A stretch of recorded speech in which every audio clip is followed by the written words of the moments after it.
రాష్ట్రంలో పాలన పిచ్చోడి చేతిలో రాయిలా ఉందన్నారు బీఆర్ఎస్ వర్కింగ్ ప్రెసిడెంట్ కేటీఆర్.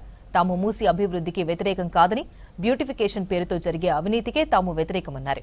రాష్ట్రంలో రైతులకు రైతు బంధు ఊసేలేదన్నారు. కేవలం రాహుల్ బంధు పథకమే నడుస్తోందన్నారు కేటీఆర్. ఏటా 1000 కోట్లు తెలంగాణ ప్రజల సొమ్మును ఢిల్లీకి పంపుతున్నారని ఆరోపించారు కేటీఆర్. గోల్కొండలోని గండిపేటలో ఎమ్మెల్యేలు, ఎమ్మెల్సీలతో వర్క్షాప్ నిర్వహించారు కేటీఆర్. 6 గ్యారంటీలకు చట్టబద్దత కల్పించేలా అసెంబ్లీలో ప్రైవేటు బిల్లు ప్రవేశపెడతామన్నారు.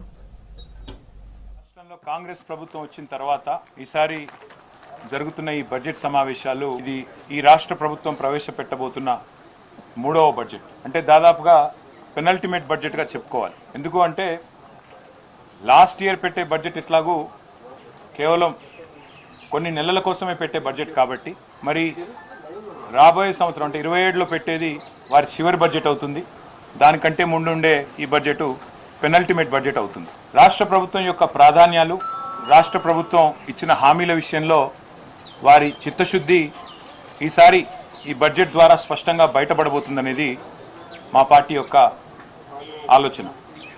అందుకే ఈ సమావేశాలకి, ఈ బడ్జెట్ సెషన్కి ఉన్న ప్రాముఖ్యతను దృష్టిలో పెట్టుకుని ఈరోజు మా గౌరవనీయులైన శాసన మండలి సభ్యులు అట్లాగే గౌరవ శాసనసభ్యులందరితో కలిసి జాయింట్గా ఒక ఇంటరాక్టివ్ సెషన్, ఒక వర్క్షాప్ లాంటిది ఈరోజు ఇక్కడ ఏర్పాటు చేసుకోవడం జరిగింది.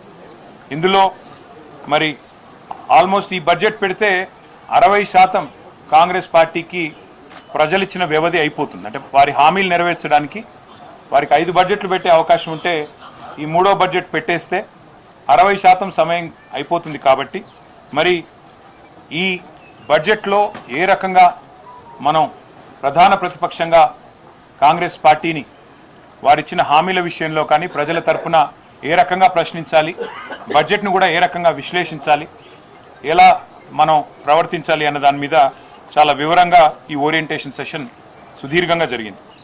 బడ్జెట్ సమావేశాల సందర్భంగా పార్టీ పరంగా మరి లేవనెత్తాల్సిన అంశాలు, అనుసరించాల్సిన వ్యూహం మీద మా పెద్దలు కేసీఆర్ గారి సూచన మేరకు కొన్ని విషయాలు మాట్లాడుకున్నాం.